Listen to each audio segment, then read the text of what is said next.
Welcome to mister होशियार blog.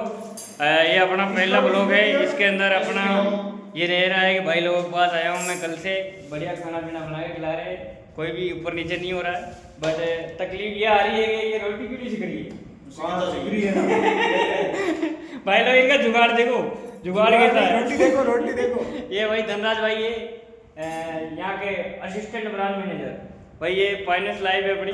एक time तक हम आंटी से बनाते थे खाना पीना, आज हम खुद बना रहे हैं, वो भी सीखी लगाएंगे जिस चीज़ से सीख रहे हैं।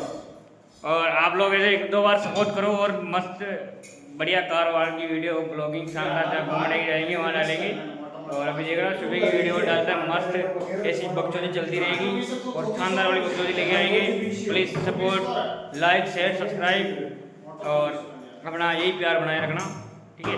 बाय बाय गाइस, हम रोटी खा लेते हैं, फिर वापस कल सुबह एक वीडियो डालेंगे दाल चावल वाली।